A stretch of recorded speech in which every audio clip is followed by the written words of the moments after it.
Allez, bonsoir à tout le monde. Écoutez, très heureux de vous retrouver pour cette nouvelle édition de notre Facebook Live. Et on s'excuse pour ces quelques minutes de retard, mais les caprices des nouvelles technologies, ben, des fois, ça donne ça. Donc, très heureux de vous retrouver sur un thème un petit peu particulier, puisque directement, il ne concerne pas la mairie. C'est ce qui est sur le fameux compteur Linky. Et nous avons le plaisir, pour débattre autour de ce thème, de recevoir Madame Durant et Monsieur Witt, qui tous les deux sont employés au sein d'Enedis et qui vont tout au long de la soirée vous le présenter et bien évidemment répondre à vos questions, puisque c'est quand même la chose la plus importante. Voilà, avec Jean-Paul Finard, on est très heureux d'avoir pu organiser cette soirée. Et maintenant, place à vos questions. Madame Durant, c'est à vous. Merci.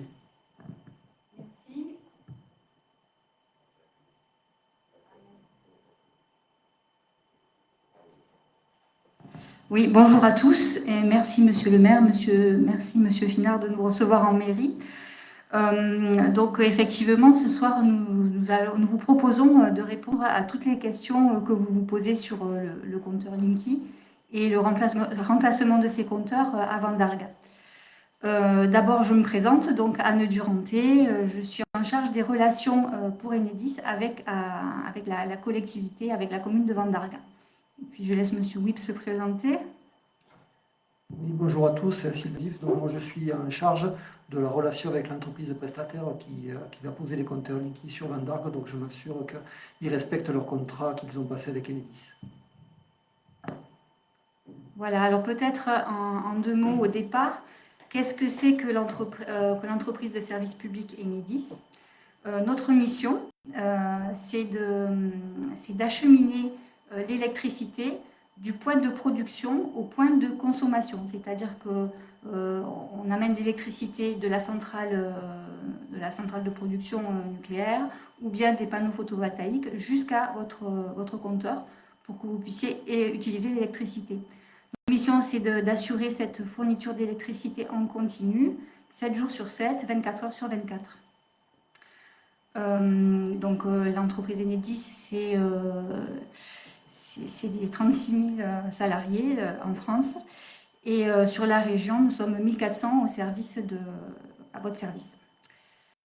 Je ne sais plus ce que je voulais dire. Qu'est-ce que le compteur Linky? Donc ça, c'est peut-être M. Wiff qui va vous expliquer. Alors, qu'est-ce que le compteur Linky? Le compteur Linky, c'est un compteur qui est déployé par Enedis auprès de ses clients.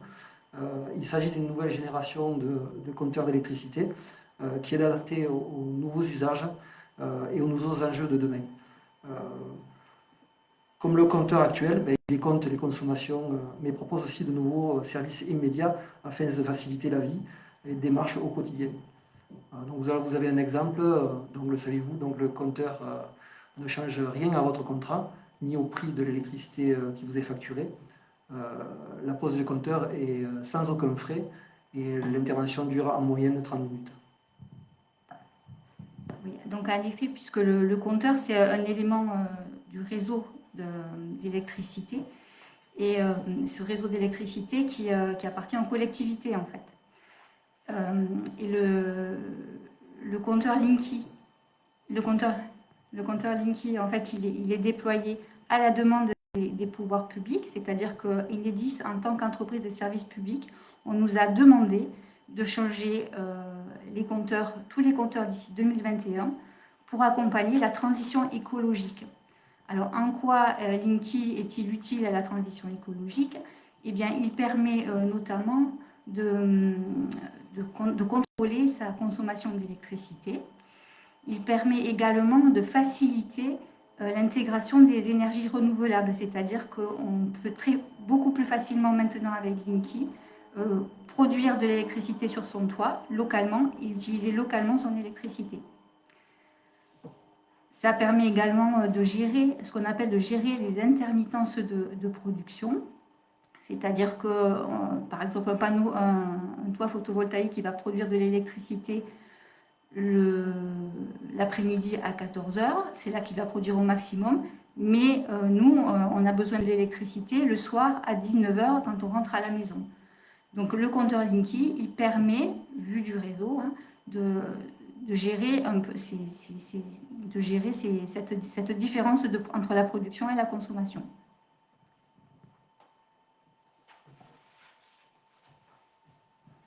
Alors, une première question, peut-être, Laurent, c'est ça?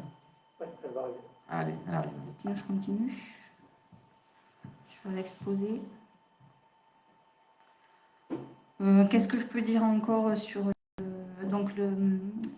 par rapport au cadre réglementaire? Donc, c'est d'abord une décision européenne qui a été transcrite dans le droit français et ensuite dans le code de l'énergie dont dépend la distribution de l'électricité et dont dépend donc Enedis. Donc, c'est un cadre réglementaire national. Alors localement, comment va se passer le changement du compteur? Peut-être on peut en parler, Sylvain? Alors oui, juste, je vais me permettre d'intervenir pour revenir, en tant que la question arrive, sur ce que vous avez dit tout à l'heure qui est fondamental.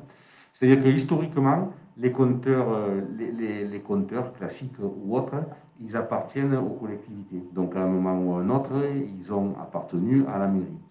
Puis, ils ont appartenu soit au syndicat d'électrification quand il y en avait, ou soit pour les communes comme Vendargue, étant donné que c'est la métropole qui a la compétence de réseau public d'électricité, ils appartiennent maintenant à la métropole. Et la société Enedis, eux, ils sont chargés de faire en sorte, comme ça a été expliqué, que le courant arrive d'un point de départ jusqu'aux maisons. Et ensuite, c'est les différents prestataires, ou du moins les personnes qui vendent le courant, qui travaillent avec Enedis pour l'amener. Voilà. Oui, alors ça. Oui, merci Monsieur Louret de ce point d'éclairage. En effet, donc en fait, Enedis transporte l'électricité qui est produite pour le compte de fournisseurs qui vous vendent l'électricité. Donc donc en fait, Enedis ne fait pas de facture d'électricité. Il ne facture pas la consommation d'électricité. C'est votre fournisseur. Donc aujourd'hui, à ce jour, en France, il existe une soixantaine de fournisseurs d'électricité. Alors, je ne sais pas, effectivement. Voilà, et donc il y a deux questions qui s'affichent. Alors si vous voulez bien, Madame Durand. Alors peut-être Monsieur Wipf. Alors, je vais répondre là. Donc, alors, est-ce qu'il existe une notice, effectivement, donc les prestataires, quand ils remplacent le compteur, laissent une enveloppe avec dedans, bien sûr, une notice d'utilisation du compteur Linky. Bon, c'est pas très... la notice est relativement simple. Il y a 2 boutons sur le compteur Linky qui permettent de naviguer sur un affichage. Donc, il n'y a pas de grand secret. On peut également trouver cette notice sur Internet, ou si on a besoin de la voir, vous avez le lien 08000 de Linky pour les questions d'utilisation du nouveau compteur Linky. Donc effectivement, pour réduire l'objectif est de réduire ses consommations parce qu'on va avoir une meilleure vision de ce que l'on consomme, puisque le compteur Linky a la possibilité, déjà il n'enregistre que les consommations globales, et on a la possibilité, quand on a un compteur Linky, de pouvoir demander ses courbes de charge. Et ça, vous avez accès aux courbes de charge en les demandant, en créant votre compte Linky auprès d'Enedis, donc sur le site enedis.fr. Et à ce moment-là, vous pouvez télécharger et voir vos courbes de consommation et au mieux, je dirais, adapter vos usages et limiter votre consommation.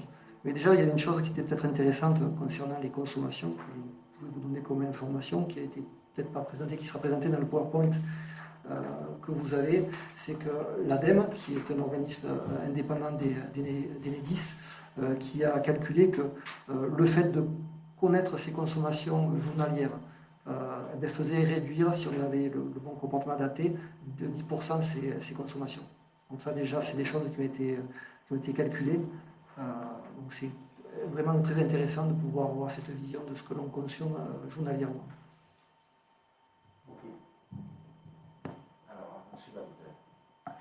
Alors, quel est le délai entre le moment où vous installez un compteur et le moment où vous entrez en contact avec les services EDF pour activer la prise? Donc, en fait, si je comprends bien la question, en fait, c'est combien de temps le compteur fonctionne-t-il? Eh bien, entre le moment où notre prestataire va venir pour changer le compteur, et le moment où l'électricité va fonctionner avec le compteur Linky, il va se passer en moyenne une trentaine de minutes. Voilà. Donc,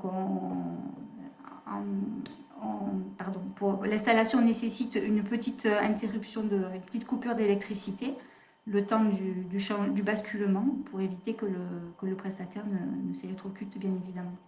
Voilà, mais en tout, c'est 30 minutes. Merci. Allez, une autre question. Alors, Donc, ce compteur est connu pour couper si des variations interviennent à la différence des compteurs actuels. Quid des heures creuses? Alors, je vais essayer de répondre. Je vais répondre.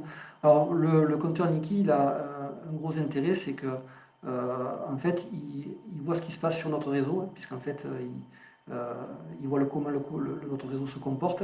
Et effectivement, quand il y a un incident réseau, on va dire, une grosse variation de tension, eh bien, le compteur Linky, il a un pouvoir de coupure. Et il met en sécurité les installations intérieures des clients. Donc, les surtensions, ben, aujourd'hui, grâce au compteur Linky, on n'en a plus. Ensuite, concernant, j'ai vu la question. Alors, donc ensuite pour les heures creuses, ben, en fait, il n'y a pas de modification de contrat quand vous changez le compteur, ni de modification de puissance. Pour ceux qui ont des heures creuses, ça ne change rien. Le compteur Linky, si certains le connaissent, l'ancienne génération du compteur Linky, c'était le compteur électronique. Donc lui, par contre, il n'était pas téléopérable. On pouvait le relever à distance, je dirais dans la rue. Mais c'était la seule chose qu'il pouvait faire, et en fait il fonctionne un petit peu pareil. Donc on ne change rien à votre contrat, les heures creuses, vos heures creuses que vous avez actuellement resteront les mêmes. Mais ce qui permet également, donc ça c'est côté fournisseur, si votre fournisseur peut vous le proposer, et il existe aujourd'hui donc une soixantaine d'offres également qui permettent d'avoir des heures creuses différentes de celles qui sont traditionnellement connues entre midi et 2 ou la nuit. Donc vous pouvez avoir maintenant des, entre guillemets, heures creuses le week-end, ou je ne sais pas, plus adaptées à vos usages. Et c'est une négociation avec le fournisseur directement? Oui, en fait, c'est pas une négociation. Oui, en gros, c'est vous contactez votre fournisseur et vous lui demandez, à partir du moment où vous êtes équipé avec le compteur Linky et qu'il communique avec le système central, vous pouvez lui demander d'adapter votre contrat et d'avoir des heures creuses le soir ou le week-end, en fait, etc. Voilà. Donc, il y a un fournisseur propose également une tarification en fonction du cours de l'électricité et il réalise sa marge sur les abonnements. Ça, c'est une des possibilités que permet le compteur Linky. Ça permet également de changer les puissances à distance. Ça permet de garder l'électricité en continu quand on déménage et qu'on emménage. Alors, Justin, ça me fait penser à une question, puisque j'avais échangé avec beaucoup de personnes là-dessus, sur l'histoire des puissances jusqu'à aujourd'hui, quand on prenait son abonnement, c'était ou 3 kg, ou 6 kg, ou 9 kg, ou 12, enfin, je ne sais pas. Et c'est vrai que si on pouvait réduire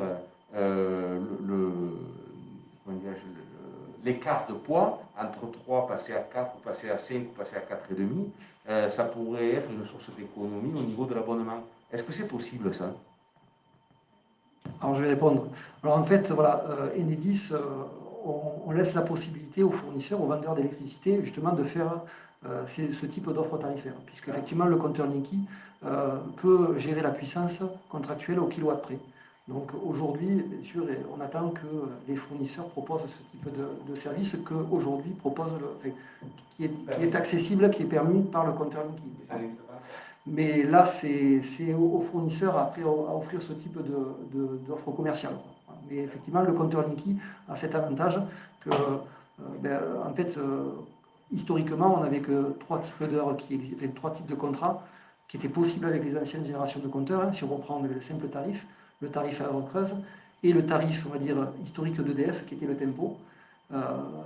Et nos compteurs n'étaient pas capables de faire autre chose comme type de tarification. Le compteur Linky, aujourd'hui, il ouvre le champ des possibles en disant que lui peut enregistrer à la minute près vos consommations et le fournisseur peut adapter à la minute près votre facturation, en fait, tout simplement. Donc je vois qu'il y a également une question concernant une personne qui a un problème de décalage d'heure creuse de 10 minutes. Alors il faut savoir également que le compteur Linky, en fait, il est mis à l'heure tous les jours. Donc en fait, sa particularité, c'est qu'avant on avait un relais 175 Hz qui faisait basculer en heure creuse ou en heure pleine le compteur. Aujourd'hui, c'est le compteur Linky, on lui donne vos heures creuses, on lui enregistre dedans on lui enregistre les heures creuses de votre. Et si votre compteur Linky est bien à l'heure, il doit basculer à la minute près, je dirais, au niveau de. Donc, comment expliquer un décalage? Alors, soit que votre compteur n'est pas à l'heure, ce qui peut arriver. Moi, je peux apporter peut-être un élément de réponse, c'est que en fait, tous les compteurs ne basculent pas tous en même temps. En fait, il y a un échelonnement du basculement sur les heures creuses. Et c'est effectivement sur une plage de 10 minutes autour de l'heure initialement que vous aviez initialement. Voilà. En fait, ça vient de là.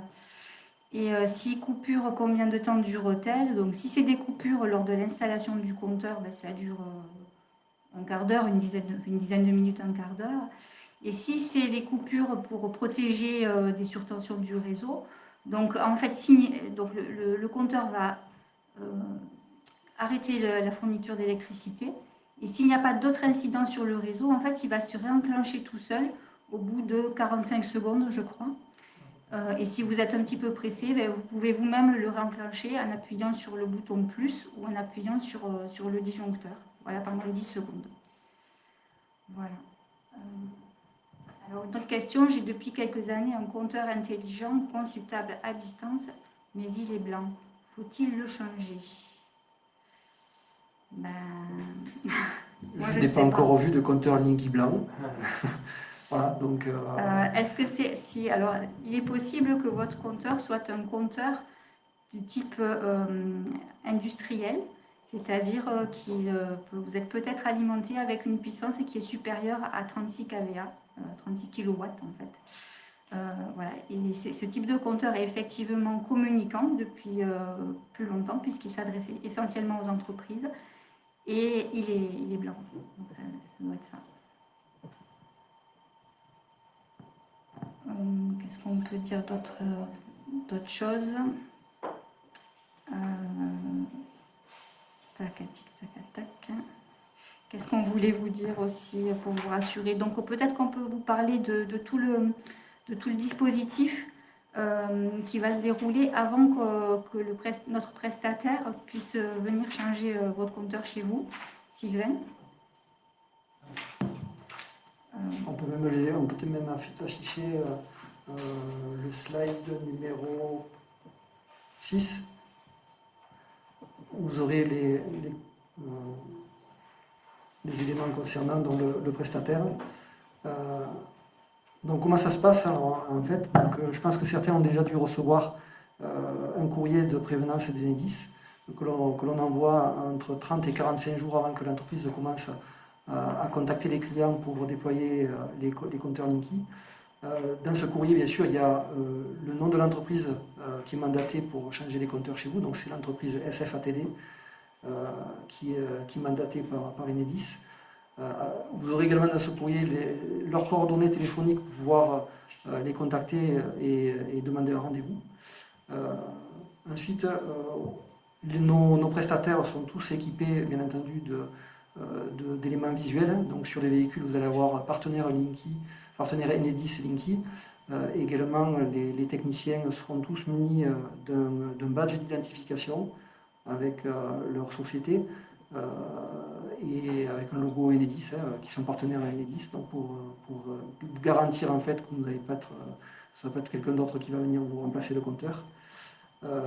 Les entreprises, l'entreprise SFATD a pour obligation de prévenir tous les clients chez qui ils vont remplacer des compteurs, alors que le compteur soit accessible ou que le compteur soit inaccessible. Bon, pour celui qui est inaccessible, c'est normal, il faut que l'entreprise vous contacte pour prendre rendez-vous. Mais pour les compteurs qui sont accessibles, l'entreprise s'engage à faire une prévenance une semaine avant de vous poser le compteur qui vont intervenir. Et en tout état de cause, vous avez leurs coordonnées, même si votre compteur est accessible, ils s'engagent, si vous le souhaitez, à prendre rendez-vous avec vous pour que vous soyez présent au moment où ils remplacent le compteur. Donc je lui dis aussi, c'est que là, vous avez aussi le 08 Linky si vous aviez des interrogations, si éventuellement vous avez eu des problèmes lors de la pause, puisqu'on est aussi à votre écoute et il se peut qu'il y ait des petits. Voilà. N'hésitez pas à nous contacter sur ce numéro de téléphone 08 Linky.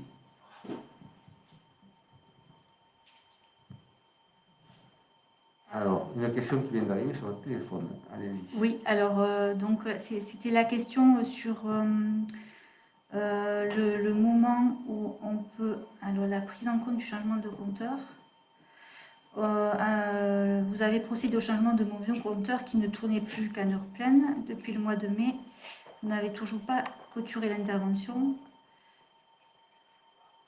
Ah oui, c'est la même question. Alors, vous n'avez toujours pas clôturé l'intervention et donc mon fournisseur EDF ne peut pas prévoir de régularisation de ma facture.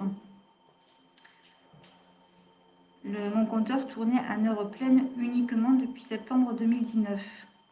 Alors ça, voilà, si vous rencontrez des... Alors évidemment, le changement de compteur, c'est quelque chose qui se fait de façon massive. Et donc, ça se passe généralement très très bien puisqu'on fait des enquêtes de satisfaction et plus de 90% des personnes concernées sont satisfaites. Cependant, c'est un processus industriel et effectivement, il peut arriver que nous commettions des erreurs, bien entendu. Et là, pour votre cas, monsieur ou madame, eh bien, ce que vous pouvez faire ou ce que vous devez faire, en fait, c'est faire une réclamation à Enedis. Vous allez sur le site d'Enedis et peut-être que je pourrais indiquer le chemin d'accès à la communication de la mairie. Et donc là, vous expliquez votre cas et puis on va répondre. Et de toute façon, si vous avez payé des sommes indues, elles vous seront remboursées par le biais de votre fournisseur. Voilà. C'est normal, hein. Donc on est une entreprise de service public, on ne cherche pas à gagner de l'argent, mais à rendre le service, hein, d'apporter de l'électricité qui est un bien essentiel. Donc on fait du mieux que nous pouvons, mais bon, on n'est pas à l'abri de petites... Voilà.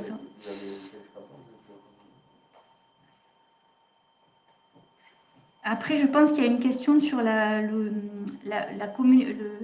compteur communicant, c'est-à-dire que le compteur communique, c'est-à-dire envoie les kilowatts à consommer à un système centralisé Enedis, à condition qu'il y ait un intermédiaire entre le compteur et le système centralisé.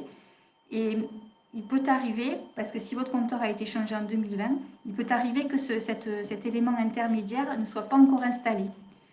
Aujourd'hui, avec le déploiement massif sur Van d'Arc, eh bien, tous ces boîtiers-là, ces composants intermédiaires sont installés. Et de ce fait, tous les compteurs vont pouvoir être communicants et donc envoyer les informations de relève au kilowatt près à votre fournisseur. Ça va être possible.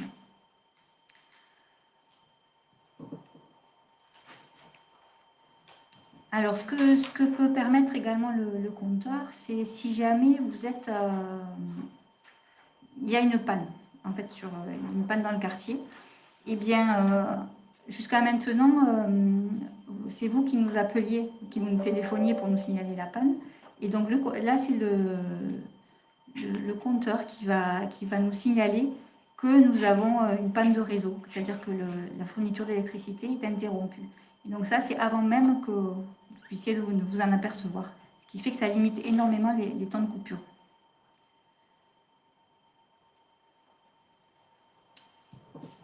Ensuite, qu'est-ce que je pourrais dire sur les... Alors après, il y a beaucoup de personnes qui ont des questions sur l'exposition liée à l'utilisation des objets de la vie courante. Je crois que ça, c'est un volet très très important. Voilà. Donc ça, si vous pouvez y répondre, il y a un slide, je crois, très parlant là-dessus, mais qui sera inséré, certes, mais on peut y répondre.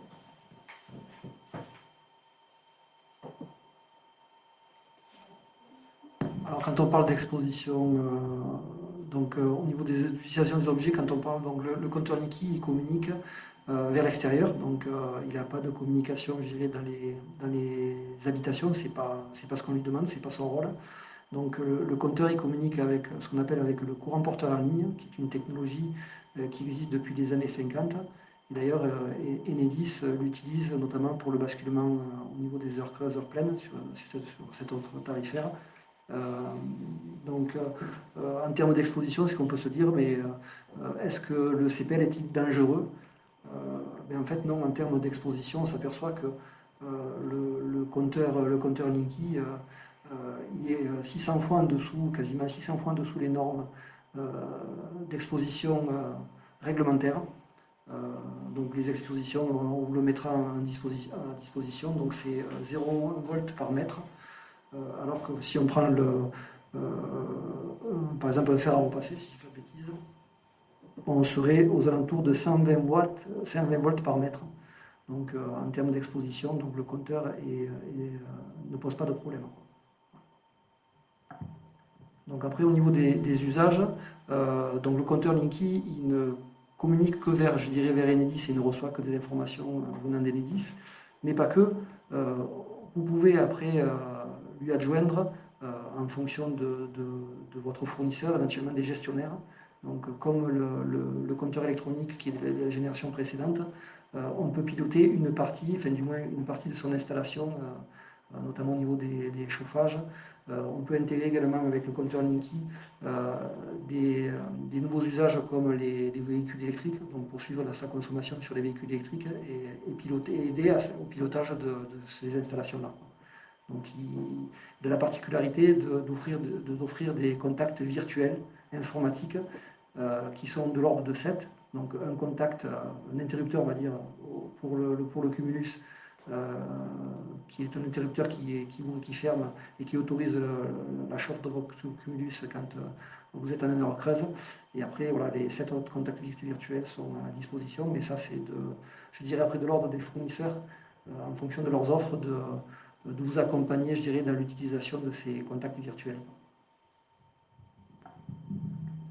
Voilà pour la partie onde. Alors, on a une question également sur le nom de la société qui s'occupe du changement des compteurs sur la commune et sur sa fiabilité. Donc, effectivement, le nom d'entreprise que Sylvain a cité, c'est SFATD, mais son nom commercial, en fait, celui que vous verrez sur les véhicules, c'est en effet OK Service. Voilà. Et donc, est-elle fiable? Donc, c'est une entreprise avec laquelle nous travaillons historiquement, hein, puisque c'était ces entreprises faisaient la relève des compteurs historiquement. Et puis, au moment de l'apparition des compteurs communicants et donc de la disparition du travail de la relève, elle a formé ses techniciens pour faire le changement des compteurs. Et ces techniciens, ils sont formés chez nous, enfin pas par un organisme agréé, et puis également chez nous, de la même façon que nos techniciens. C'est-à-dire que vous pouvez avoir une entière confiance dans leur savoir-faire, d'autant qu'ils font ces changements maintenant depuis plus de 5 ans. Voilà, donc ils ont une très bonne expérience. Avec la crise sanitaire, ils ont également pris en compte tous les nouveaux protocoles. Et donc, tout est pris en compte lors du changement. Donc, port de masque, distance sociale, lavage de mains, etc. pour éviter, pour respecter les protocoles.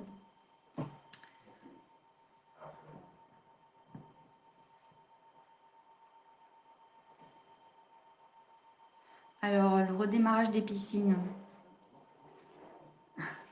100% électrique sauf bouteille de gaz. Y aura-t-il des écarts de consommation lors du redémarrage des piscines?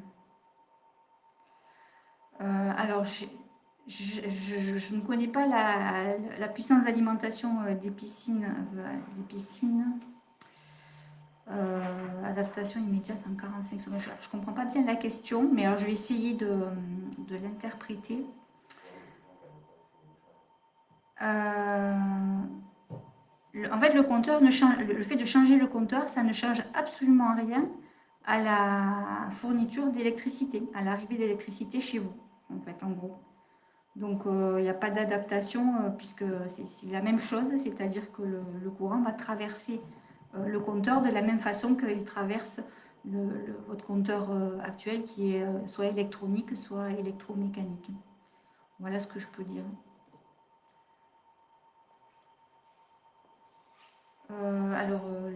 Peut-être Sylvain. Oui, alors en fait, voilà, on a voulu mettre un exemple en fait, de ce que propose un fournisseur d'énergie, un vendeur de courant. Donc effectivement, on a, je ne sais pas lequel, mais effectivement, il propose lui des heures super creuses. Mais pas que, voilà, donc c'est plus du domaine de compétence, je dirais, de Enedis. C'est pas, voilà, nous, on ne fait en fait que mettre à disposition de ce fournisseur pour ses clients les données de consommation aux horaires auxquels il nous les demande. Voilà. Donc, s'il veut savoir combien vous avez consommé dans ces fameuses heures super creuses, on peut lui communiquer. En fait, c'est une plage horaire d'heures creuses qui est tout à fait nouvelle en termes de contrat. Donc, on ne peut pas vous dire à quoi cela correspond. Cela correspond à une offre tarifaire de ce fournisseur-là.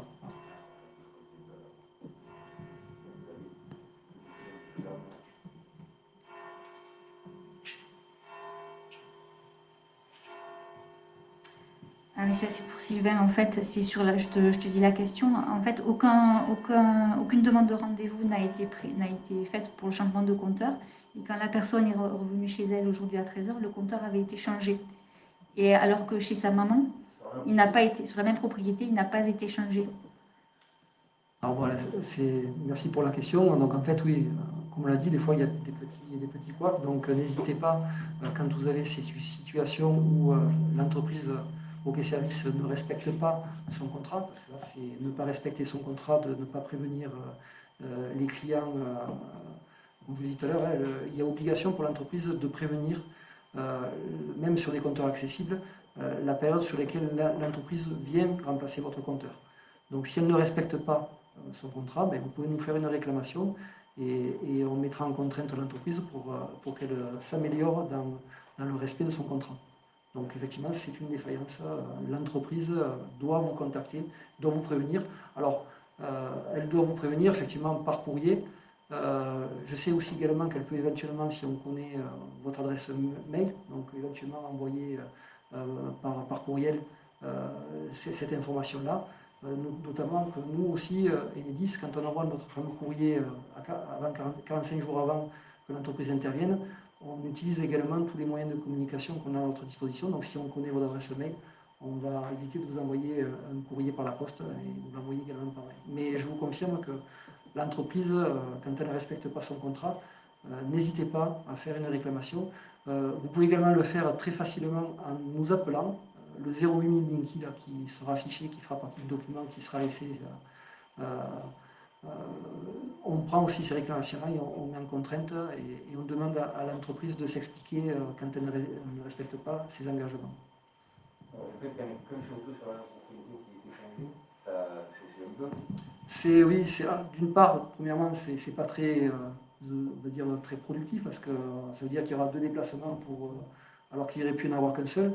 Donc effectivement, ce genre d'anomalie, on a besoin de le savoir, que l'entreprise également comprenne qu'elle n'a pas été efficace, qu'elle n'a pas respecté son contrat effectivement de prévenance, parce que si le compteur est accessible, elle s'engage à vous contacter, à vous prévenir de la période dans laquelle ils interviennent pour remplacer le compteur.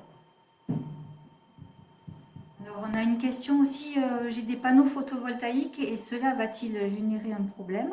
Eh bien, de la même façon que pour l'utilisation et la consommation d'électricité, pour la production, en fait, cela ne change rien, absolument rien à la production. Donc, vous allez pouvoir continuer à produire de l'électricité. Alors, ce qui peut changer parfois dans certaines configurations, c'est que plutôt que d'avoir 2 compteurs, un compteur pour la consommation et un compteur pour la production, le compteur Linky permet de compter les 2. Mais enfin, on ne va pas refaire l'installation. Donc, voilà. C'est pour les nouvelles installations.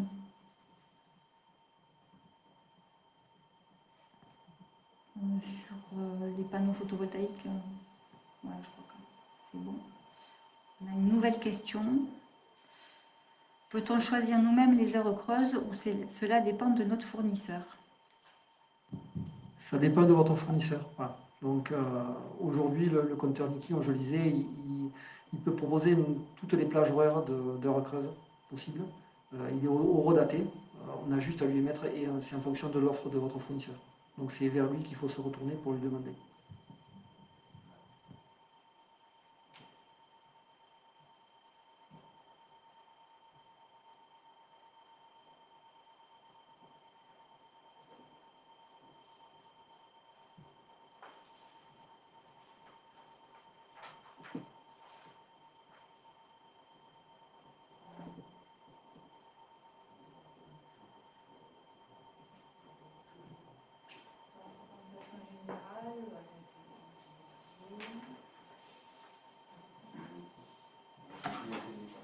Mais c'était pour éviter de faire des bruits. Sinon, qu'est-ce qu'on peut dire? Donc, Sylvain parlait tout à l'heure de la remontée d'informations en cas de mauvaise qualité de la prestation de nos prestataires. Donc, nos prestataires, on travaille historiquement avec eux, hein, je vous l'ai dit, dans un esprit de collaboration sur la longue durée. Nous travaillons également aussi à l'amélioration de nos processus, c'est-à-dire que nous faisons des visites impromptues pour vérifier qu'ils travaillent bien, qu'ils respectent bien les protocoles à la fois techniques, mais aussi surtout vis-à-vis de nos clients. Donc on fait 12 000 visites impromptues par an lors de la pose des compteurs dans la région, par exemple. Donc de ce côté-là, s'il y a des écarts, eh bien, ça permet d'alimenter la boucle d'amélioration, comme on dit dans les processus industriels. Qu'est-ce qu'on peut dire ensuite? Je réfléchis.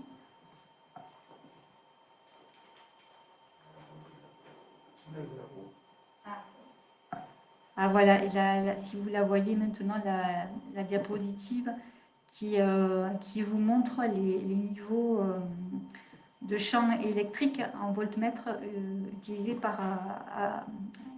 produits par chaque appareil électroménager de la maison, sachant que déjà là on voit le plus fort c'est le fer à repasser. Et le fer à repasser il est déjà très très en deçà des normes normalement autorisées, c'est-à-dire que c'est très faible par rapport au niveau qui est demandé par l'Agence nationale des fréquences. Et vous voyez les compteurs, que ce soit le compteur actuel ou le compteur Linky, en fait, ils mettent très très peu. Ils mettent des champs du même ordre de grandeur. Donc on a une question sur la durée de l'intervention. Je vais peut-être laisser Sylvain répondre. Alors on a un petit peu répondu tout à l'heure sur la durée de l'intervention. Elle est en moyenne de 30 minutes. Alors après, il peut y avoir des configurations particulières qui nécessitent un petit peu plus de temps. Mais en moyenne, c'est 30 minutes l'intervention. Après, peut-être vous posez-vous la question. Donc, on disait que le compteur Linky est là pour favoriser la transition écologique. Mais peut-être vous allez vous poser la question sur que fait-on des compteurs déposés? Eh bien, tous les compteurs déposés sont envoyés dans des entreprises du secteur adapté pour être désossés. Et tous les matériaux sont récupérés et transformés et réutilisés par la suite. Ça, c'est aussi une contribution à laquelle on tient énormément. Ça permet aussi de réduire l'empreinte de gaz à effet de serre, puisque ça permet d'éviter 70% de déplacements en véhicule de nos techniciens. Alors, une autre question, parce qu'en plus on le voit un petit peu dans le village, c'est que souvent quand vous changez ce compteur Linky, on ne peut pas le refermer avec les portes classiques. Et voilà, et il faut les changer. Est-ce qu'on a un petit peu une idée, c'est-à-dire est-ce que vous faites des campagnes une fois qu'il est posé, faire tout le village d'un coup, plusieurs rues, ou est-ce que les gens, s'ils ont leur compteur qui est à l'air, ils peuvent contacter pour demander une intervention en ce sens? Alors, comme je l'ai dit tout à l'heure, effectivement, quand il y a une anomalie qui est constatée après la pause je dirais même après l'intervention de l'Enedis, quelque part, il ne faut surtout pas hésiter à nous solliciter, soit par Internet, soit le 08 Linky, ce sont des personnes aussi qui répondent à toutes les sollicitations qu'ils peuvent recevoir. Donc oui, il faut nous contacter.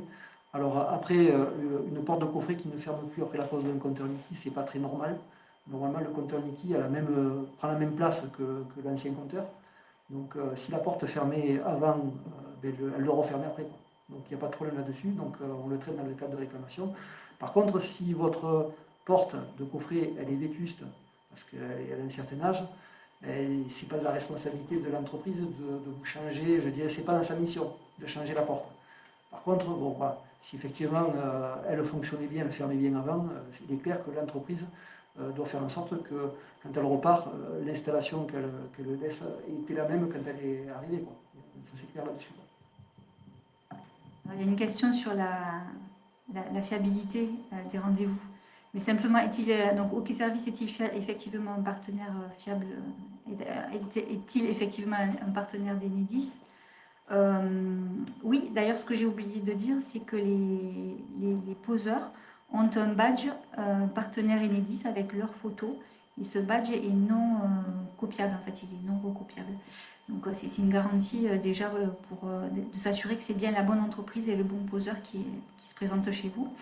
Et alors, Sylvain, pourquoi ne s'est-il pas présenté entre le 14 et le 21 mars alors qu'on l'avait prévu? C'est un peu la même question qui a été posée tout à l'heure. C'est une non-conformité liée, je dirais, à la réalisation de l'intervention. Donc ça, ce genre d'information, alors il faut savoir aussi que l'entreprise, elle a un objectif de qualité, de qualité relation client.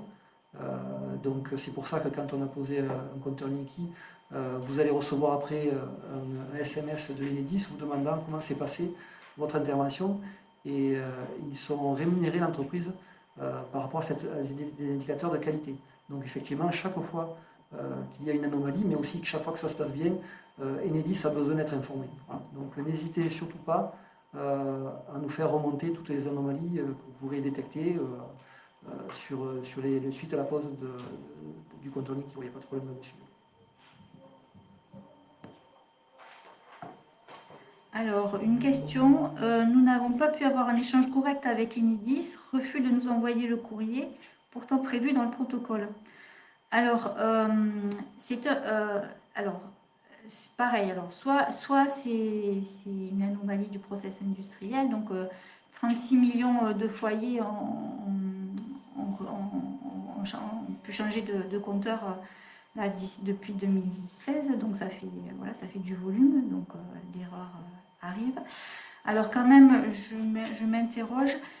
Il est possible également que nous vous ayons envoyé ce courrier par voie de mail et non pas par voie de poste.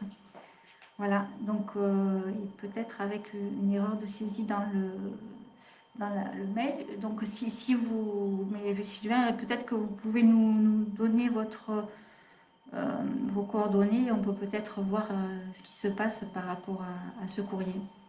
Voilà, mais c'est vrai qu'on fait soit par courrier, soit postal, soit par mail, si on a votre adresse mail.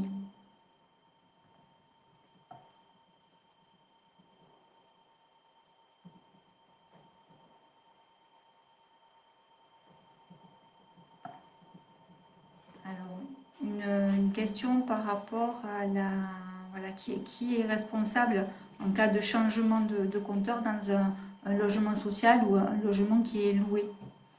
Donc Sylvain, tu peux répondre C'est tout simple. En fait, c'est le titulaire du contrat qui à qui appartient, on va dire, le compteur. Donc, si vous êtes titulaire du contrat de comptage, c'est vous qui allez recevoir la demande de rendez-vous pour changer votre compteur.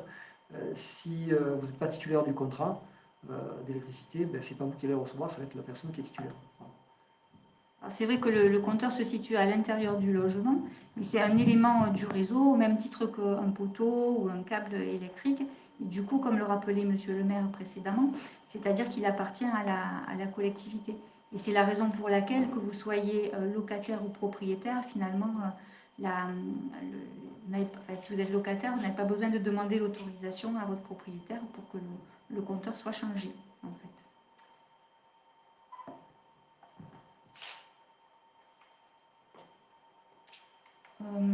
Ensuite, peut-être que sur la commune de Vendargue, il y a un peu plus de 3000 compteurs à changer, ce qui est, voilà. Donc on en est à peu près 1/5 aujourd'hui. Donc il est prévu de votre campagne dans les semaines à venir. Voilà, effectivement, ça va se produire plutôt par vague. Et donc, il va y avoir de nombreux changements dans le courant du mois d'avril, Sylvain, et du mois de mai, avec une petite pause, un petit creux au mois de juin, une petite reprise en juillet. Et puis, normalement, voilà, le gros d'opération devrait être terminé. Alors, l'intervention est-elle gratuite? Oui, le compteur Linky, enfin, les compteurs d'électricité d'Enedis font partie du réseau. Donc l'intervention est gratuite, elle est complètement prise en charge par Enedis. C'est comme un entretien réseau. Donc il faut savoir que Enedis n'a pas attendu gérer le compteur Linky pour changer des compteurs, puisqu'environ 1 million à 1,2 million de compteurs étaient changés en France chaque année. Soit sur des nouvelles installations, soit sur des compteurs qui sont défectueux, soit sur certains changements tarifaires ou autres, ou de l'entretien tout simple. Mais bon, changer 1,2 million de compteurs par an, ça aurait pris plus de 30 ans à poser en France tous les 36 millions de compteurs Linky. Donc c'est pour ça que Enedis a déployé à grande échelle depuis 2015 la pose en masse avec des prestataires.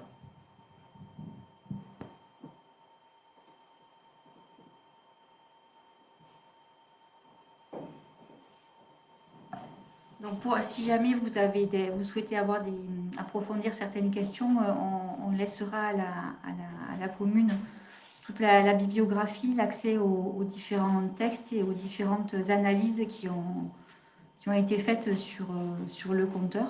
Voilà, vous pourrez trouver tous les éléments pour vous rassurer. Et puis, si vous avez des questions précises, vous pouvez, comme l'a dit Sylvain à plusieurs reprises, contacter le 0800 Linky. Ce sont 10 personnes qui se trouvent à Narbonne et qui répondent au téléphone, qui sont très très pointues et très à l'écoute. Donc il ne faut pas hésiter à les contacter et elles sauront vous apporter les réponses que vous attendez et les réponses aux questions qu'on n'aura pas pu prendre ce soir. On ne sait jamais. Vous avez une nouvelle question peut-être? Voilà.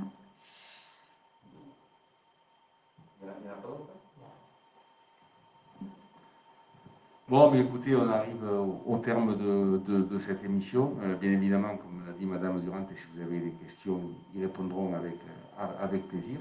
Madame Durand, Monsieur Wif, merci. Merci d'avoir consacré une heure au Vendargois. Voilà, j'espère qu'ils auront eu toutes les informations qu'ils souhaitaient. Et puis après, à eux de se faire leur avis. Merci Jean-Paul, et merci à tout le monde, et excellente soirée. Au revoir. Merci beaucoup. Merci, bonne soirée.